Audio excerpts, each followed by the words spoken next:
हरे कृष्ण, जय माता दी। आप सभी का स्वागत है। आज हम मौनी अमावस्या की पूजा घर पर किस प्रकार करें यह देखेंगे। माघ मास के कृष्ण पक्ष की अमावस्या को मौनी अमावस्या या फिर माघ अमावस्या के नाम से जानते हैं। इस साल 2025 में मौनी अमावस्या 29 जनवरी यानी बुधवार को मनाई जाएगी। इस दिन मौन रहकर व्रत रखना चाहिए और पवित्र नदियों में स्नान करना चाहिए। अगर पूरे दिन मौन ना भी रह पाए तो जब तक आप स्नान और पूजा पाठ करते हैं तब तक तो मौन अवश्य ही रखना चाहिए। अगर किसी कारणवश आप गंगा जी स्नान के लिए नहीं जा पाते हैं तो घर पर ही गंगा जल युक्त जल से आप स्नान करें। और इस दिन भगवान विष्णु के साथ पीपल के पेड़ की भी पूजा की जाती है। धार्मिक मान्यता है कि इस दिन गंगा जी के तट पर देवी देवताओं का वास होता है। इस समय तो प्रयाग में महाकुंभ भी चल रहा है और मौनी अमावस्या पर महाकुंभ में अमृत स्नान भी होगा। धार्मिक मान्यताओं के अनुसार महाकुंभ में अमृत स्नान के समय गंगा और अन्य पवित्र नदियों में स्नान करना बहुत ही शुभ होता है। जो व्यक्ति इस समय गंगा स्नान या पवित्र नदियों में स्नान करता है उसे मोक्ष की प्राप्ति होती है।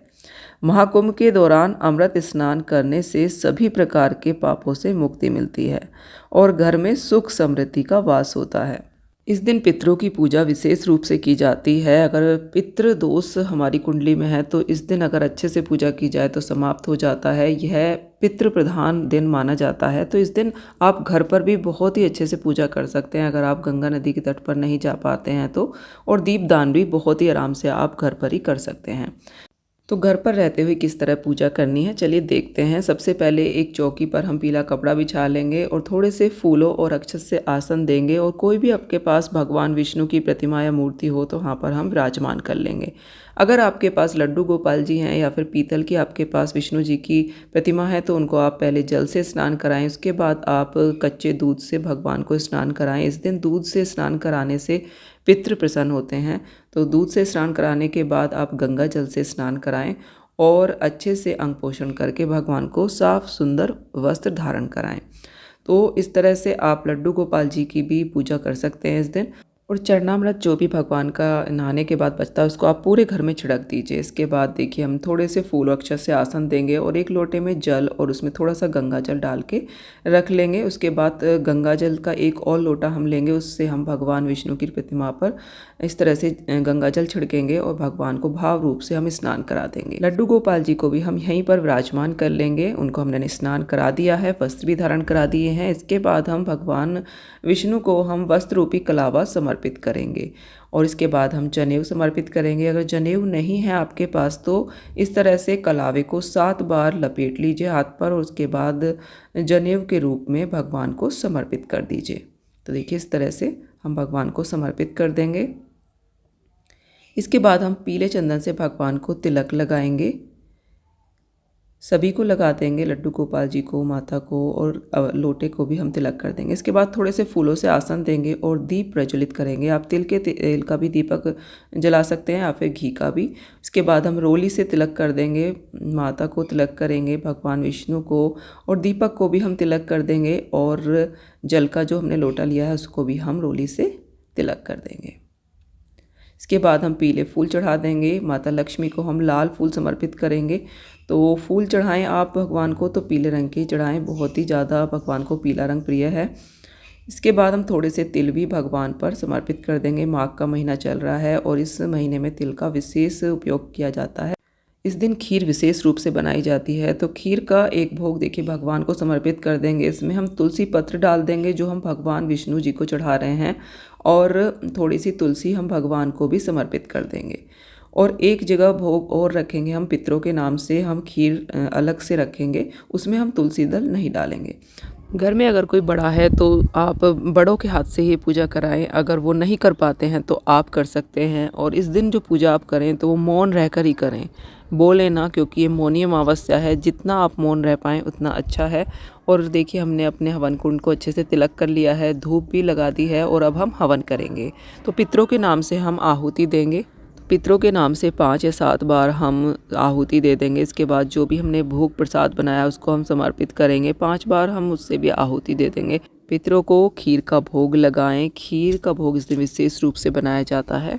हमें आज के दिन पितरों के नाम से और इस दिन पीपल के पेड़ की पूजा भी विशेष रूप से करनी चाहिए। अगर आपके आसपास कोई भी पीपल का पेड़ हो तो आप 5, 11 या फिर 7 दीपक जरूर जलाएं। अगर इतने ना जलाएं तो एक तो ज़रूर ही जलाएं पीपल के जड़ के पास।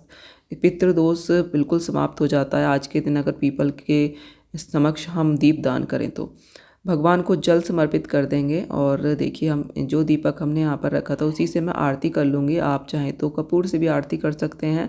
आरती करने के बाद हम दीपदान करेंगे जो कि विशेष महत्व रखता है आज के दिन। तो देखिए हमने एक पात्र ले लिया है, उसमें हम गंगा जल डाल देंगे। गंगा मैया का ध्यान करते हुए, माता का हम ध्यान करते हुए गंगा पहले थोड़ी सी रोली, कुमकुम, चावल पूजा करेंगे गंगा की। और उसके बाद हम थोड़े से फूल भी समर्पित करेंगे। अगर ये दीपदान गंगा तट पर कर पाएँ तो बहुत ही अच्छा है। अगर गंगा तट पर नहीं जा पाते हैं तो घर में ही इस तरह से आप गंगा जल को इस तरह से पात्र में डाल के दीपदान कर सकते हैं। इसके बाद हम जो पात्र में लिया है उसको भी हम रोली से सजा देंगे, तिलक कर देंगे। इसके बाद देखिए हम कोरा दीपक लेंगे और दीपक को भी हम रोली से अच्छे से तिलक कर लेंगे। तो कोरा दीपक लीजिए और आप तिल के तेल का भी प्रज्वलित कर सकते हैं और घी का भी। तो इस तरह से देखिए हम गंगा मैया का भाव करते हुए गंगा मैया में इस तरह से दीपदान कर देंगे और हाथ जोड़ लेंगे। गंगा मैया के छींटे अपने ऊपर इस तरह से लगा लेंगे और भाव रूप से हम ये पूजा कर लेंगे। अगर आप गंगा तट पर जा पाएँ तो बहुत ही बड़ी बात है, वहाँ पर आप दीपदान करें। इसके बाद आप पीपल के वृक्ष की पूजा करें। पीपल के पेड़ पर आप 5-7 दीपक जरूर जलाएं इस दिन। मौनी अमावस्या बहुत ही बड़ी अमावस्या है। इस दिन दीपदान विशेष रूप से करना चाहिए। जितना भी आप कर पाएँ, जितने भी देव वृक्ष हैं सभी पर दीपदान करना चाहिए और पीपल के वृक्ष पर तो विशेष रूप से। तो देखिए इस तरह से जल के लोटे में थोड़ा सा कच्चा दूध डालें, थोड़े से पुष्प डालें, तिल डाल लें और थोड़ा सा गुड़ डाल लें। इस तरह से जल तैयार करके आप पीपल के पेड़ को भी जल इस तरह से ही दीजिए। और अगर आप पीपल के पेड़ के आसपास नहीं जा पाते हैं तो आप सूर्यदेव भगवान को अर्घ दे दीजिए। तो इस तरह से आप इस दिन पीपल के वृक्ष को जल भी दें, दीपक भी जलाएं। हो सके तो, अगर ना हो सके तो भाव रूप से आप दीपक तुलसी मैया पर जला दीजिए 5-7 दीपक। और भाव रूप से आप सभी वृक्षों का नाम ले लीजिए, पीपल देव का और बड़ वृक्ष का, केले का और आंवले के वृक्ष का, बेलपत्र का, सभी के नाम से आप दीपक तुलसी मैया पर जला सकते हैं। मौनी अमावस्या के दिन दान करने का भी विशेष महत्व है, तो जितना बन पाए उस दिन दान अवश्य करें। तिल का दान इस दिन विशेष रूप से किया जाता है और पितरों को याद करके उनके नाम से हवन पूजा इस तरह से आप घर पे कर सकते हैं। और पीपल के वृक्ष की पूजा करने से पितृदोष समाप्त होता है, पितृ प्रसन्न होते हैं। तो हो सके तो पीपल के वृक्ष की पूजा इस दिन अवश्य करें, परिक्रमा करें, दीपक जलाएं, जल दें, इससे पितृ प्रसन्न होते हैं। तो दोस्तों अगर आपको आज की पूजा विधि पसंद आई हो तो वीडियो को लाइक ज़रूर करें और हमारे चैनल को सब्सक्राइब भी करें। जय श्री राम।